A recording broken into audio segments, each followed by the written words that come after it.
네, SK 하이닉스 주주 여러분들 안녕하세요. 김프로입니다. 오늘 장 마감을 하고 바로 방송을 켰는데요. 빠르게 핵심만 말씀드리는 시간 가져보겠습니다. 먼저 오늘 SK 하이닉스는 강보합으로 마감을 했는데요. 그런데 오늘 코스피 전체를 보시면 이상하게 느껴지실 겁니다. 오늘 코스피는 장 초반 6,400포인트까지 밀렸다가 삼성전자 중심으로 저가 매수세가 들어오면서 결국 6,700선까지 회복을 하고 강하게 반등을 한 날이었거든요. 삼성전자가 4% 가까이 상승을 해줬는데 같은 반도체 대장주인 SK 하이닉스는 거의 그대로였다는 겁니다. 그래서 오늘 영상에서는 왜 오늘 삼성전자만 급등을 하고 SK 하이닉스는 제자리였는지, 그리고 이번 주에 남은 이벤트들을 앞에서 우리가 어떻게 대응을 해야 되는지까지 전부 다 정리를 해서 명확하게 말씀을 드려볼까 합니다. 이렇게 중요한 내용 총 정리를 해서 오늘 영상에 준비해 봤으니까 영상 끝까지 절대 놓치지 마시고요. 여유가 되신다면 구독하고 좋아요도 한 번씩 잊지 마시고, 지금 영상 보시는 모든 분들 다 같이 수익 극대화까지 함께 할 수 있도록 댓글로도 하이닉스 화이팅, 김프로 화이팅 한 번씩 응원의 댓글 달아주셨다면 본격적인 영상 시작해 보겠습니다. 먼저 왜 오늘 이 SK 하이닉스만 반등해서 빠졌는지부터 보겠습니다. 막연히 이 대장주로 자금이 몰렸다는 얘기가 아니라 SK 하이닉스만의 구체적인 이유가 있는데요. 최근 일부 증권사들이 SK 하이닉스의 이 실적 전망치를 소폭 하향 조정을 하고 있습니다. 장기 공급 계약, 그러니까 이미 몇 년치 계약을 미리 정해둔 그 계약 물량 때문에 D램, 낸드 가격이 오르는 만큼 이 실적이 전부 다 반영되지 못하는 구조가 지금의 실적 눈높이를 낮추고 있는 이유로 지목되고 있는 거예요. 7월 29일에 실적 발표를 앞두고 이런 하향 조정 소식이 나오다 보니 오늘 같은 반등장에서도 선뜻 매수하기 조심스러운 분위기가 만들어진 겁니다.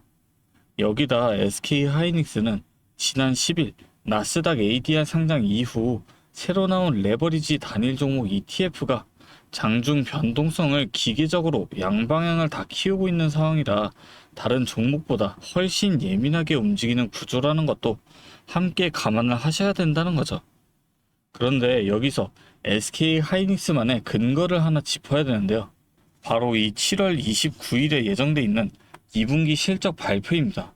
삼성전자는 이미 지난 7일에 잠정 실적을 발표를 하고 그 재료가 소화가 된 상태이지만 SK 하이닉스는 아직 이 큰 이벤트가 남아있다는 거죠.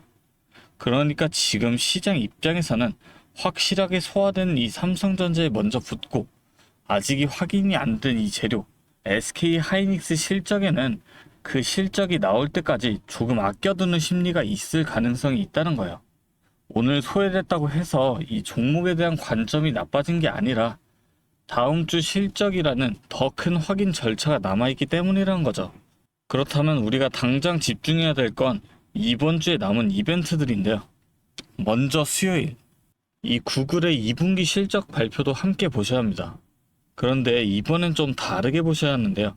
지금의 이 시장은 좋은 숫자에 지쳐 있습니다.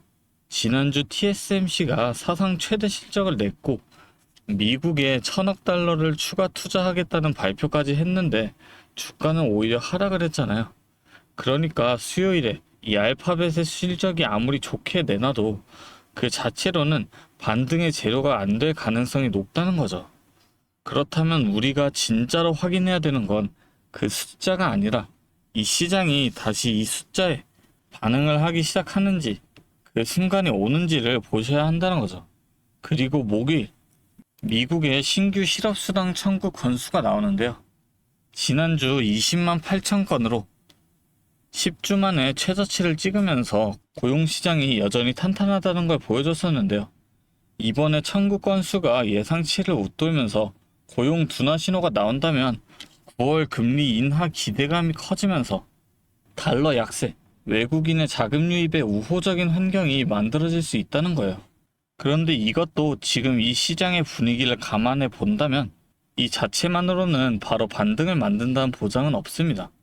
정리해드리자면 오늘의 이 SK 하이닉스는 다음 주 실적이라는 확인 절차가 남아있어서 나온 흐름이고, 알파벳, 실업수당 청구 건수를 거쳐서 다음 주 29일 실적까지 이어지는 이 흐름 전체가 SK 하이닉스한테는 더 큰 그림이라고 보고 있습니다. 물론 SK 하이닉스 장기적으로 보면 안 오를 수가 없는 종목이기 때문에 HBM 시장 지배력도 확실하고 AI 사업 자체가 이제 초반이라는 거예요. 그런데 문제는 그걸 알면서도 지금 당장 오늘 내일 뭘 해야 될지 막막하신 분들이 많다는 거죠. 사놓고 한 몇 달에서 몇 년 그냥 묵혀둘 수 있으신 분들이라면 사실 오늘 그냥 이 방송 안 챙겨보시죠. 그런데 지금 이 영상 보고 계신 분들은 그렇게 마음 편하게 묵혀두기보다는 당장 언제 사고 언제 정리를 해야 되는지 궁금하신 분들일 거예요. 그래서 오늘처럼 하루 안에도 개파락으로 시작을 했다가 반등이 나오고 다시 눌리는 구간이 반복될 땐 그냥 분할로 대응하세요 라는 말로는 부족하다는 거죠. 지금은 개파락 구간에서 담아두셨다가 당일에 이렇게 단기 고점이 나오는 그 타이밍에 물량을 정리하셔서 수익을 챙기시는 게 스트레스도 덜 받으시고 훨씬 유리하실 겁니다. 하지만 이게 본업을 하시느라고 이 방송을 못 보시다가 타이밍을 놓치신 뒤에 찾아오시는 분들이 좀 많으시더라고요. 그런 분들을 위해 좀 제가 도움을 드리려고 합니다. 제가 상단에 번호를 하나 잠깐 띄울게요. 위에 번호 보이시죠? 010-3436-7531. 이 번호로 SK 두 글자 간단하게 적어서 보내주시면 이 개파락이 나오는 그 구간에서의 매수 타이밍부터 단기 고점이 나오는 이 매도 타이밍까지 장중에 실시간으로 하나하나 다 챙겨드리겠습니다. 정확히 장중에 실시간으로 바뀌는 그 순간 흐름에 맞춰서 타이밍을 공유해드리겠다는 거예요. 제가 다시 한번 말씀드리지만 오늘 말씀드린 내용 다 지킬 수만 있다면 누구보다도 더 유리한 위치에 서실 수가 있습니다. 대응 방법 자체를 전부 말씀을 드렸기 때문에 누구나 이 기회만큼은 놓치지 않고 대응하실 수 있다는 거죠. 그런데 여러분들께서 생각과는 반대로 진행을 할 수밖에 없는 그 이유가 뭐였어요? 결국에는 이 본업이 있으시니까. 정말 중요한 순간에는 이 본업 때문에 매수 타이밍 자체를 생각하지 못하니까 수익을 실현하기가 힘들었던 겁니다. 그래서 꼭 필요한 게 옆에서 도움을 줄 수 있는 이 방향을 잡아줄 누군가가 필요하다는 거고, 지금부터라도 저와 함께 대응을 시작한다면 최소한 손실은 줄이고 이 기회만큼은 놓치지 않고 대응하실 수 있다는 거죠. 그게 저 김프로라는 거고, 제가 이렇게 도와드린다고 말씀을 드리는 이유는 저 또한 과거에 여러분과 똑같은 막막함을 많이 겪어봤기 때문인데요. 2022년에 이 금리 인상으로 인해서 시장 전체가 크게 하락했던 시기 다들 기억하실 겁니다. 당시 저도 직장 생활을 하면서 틈틈이 주식을 했었는데요.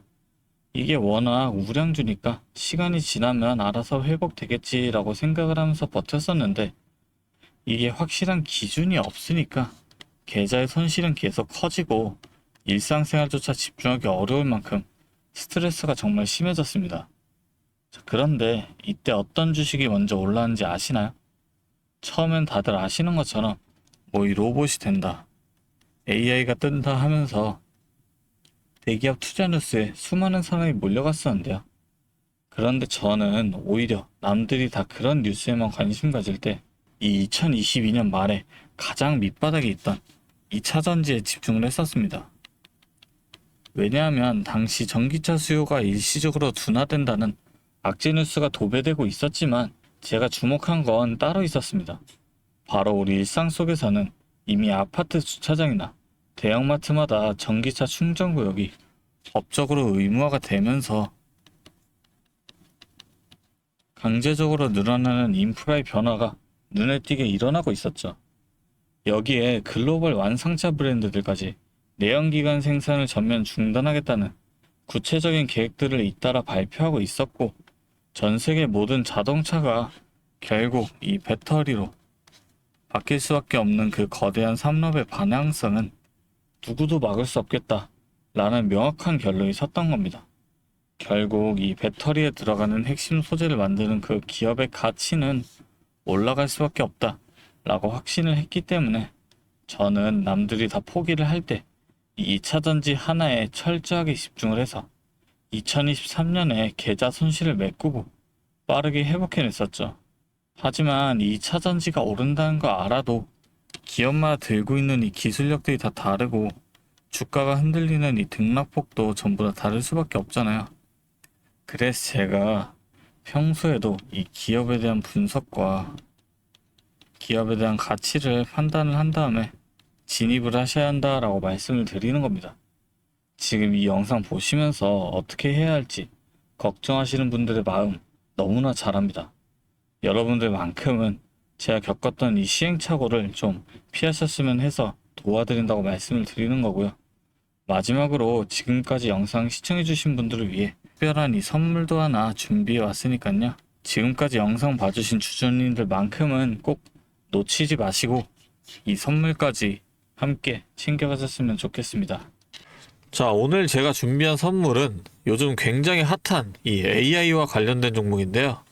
자, 그런데 이 AI가 사용되는 곳이 굉장히 또 많고 용량도 크다 보니까 전기가 부족해져서 이 전력난이 상당히 심각하다는 겁니다. 이게 어느 정도냐면 이 데이터 센터가 쓰는 전기량이 우리나라 전체 사용량의 2배가 넘는다는 거죠. 그래서 이 데이터 센터 기업들이 가장 먼저 해결해야 하는 숙제가 바로 이 전력난을 해결하는 겁니다. 자, 그런데 이 전력난을 해결하려고 발전소를 더 지으려면 이 10년이 넘는 시간이 걸리는데 당장 내일 전기가 모자란데 10년은 너무 길죠. 그래서 오늘 가져온 게 가상발전소인데요. 이 가상발전소는 정부와 기업도 큰 관심을 보이는 핵심 사업이라는 겁니다. 그러면 이 가상발전소는 뭘까요? 실제로 발전소를 짓는 게 아니라 여기저기 흩어져 있는 전기들을 네트워크로 묶어서 하나의 발전소처럼 통합 관리하는 시스템인데요. 예를 들어서 전기차 배터리에 남은 전기를 전력망에 다시 팔아서 수익을 낼 수도 있는 겁니다. 이런 식으로 전국의 남은 전기들을 AI가 모아서 마치 하나의 거대한 발전소처럼 운영하는 거죠. 사실 지금까지는 전기를 절약해야 한다 이렇게만 생각했잖아요. 그런데 이 조건 자체를 바꿔버린다는 겁니다. 이 발전소를 무작정 지을 수 없다면 있는 전기를 얼마나 효율적으로 쪼개서 쓸 수 있느냐가 핵심이 된 거예요. 이게 바로 이 가상발전소가 앞으로의 시장을 지배할 수밖에 없는 이유가 되는 겁니다.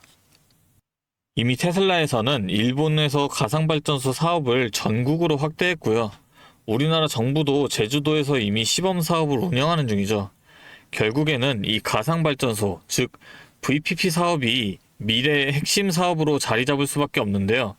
제가 이 중에서도 무려 5년 전부터 이 가상발전소를 준비해온 특정 종목 한 가지를 가지고 왔습니다. 이 기업은 다른 경쟁사들이 이제 막 가상발전소 사업에 뛰어들 때 이미 5년 전부터 대기업들과 인프라 구축을 마쳤고 범용성 또한 한 가지에 묶여 있는 게 아니라 아파트, 상가, 공장, 그리고 전기차 충전소까지 서로 다른 에너지를 컨트롤하는 독보적인 통합제어 기술을 이미 갖추고 있다는 겁니다. 다시 말해서 에너지 효율을 뽑아내는 기술력이 시장 평균보다 이미 30% 이상 앞서고 있다는 평가를 받고 있어요. 그렇다면 올해 2026년 분산에너지 특화 사업이 본격화되면 어떻게 될까요? 이 기업의 소프트웨어가 전국에 깔리게 되는 압도적인 점유율을 예상해 볼 수 있겠죠. 그렇다면 우리는 남들보다 한 발 앞서서 이 수익의 길목을 지키고 있어야 큰 수익을 가져간다는 겁니다. 자, 제가 지금 정말 공들여서 분석한 이 종목 정말 궁금하시죠? 지금 화면에 보이시는 이 번호 010-3436-7531로 선물이라고 두 글자 적어서 문자 보내주시면 제가 확인하는 대로 분석한 리포트와 함께 종목명까지 바로 공유해드리도록 하겠습니다. 제가 드리는 이 선물로 우리 구독자분들이 조금 더 여유있고 성공적인 투자 이어나가셨으면 좋겠고요. 지금까지 긴 영상 시청해주셔서 감사합니다. 김프로였습니다.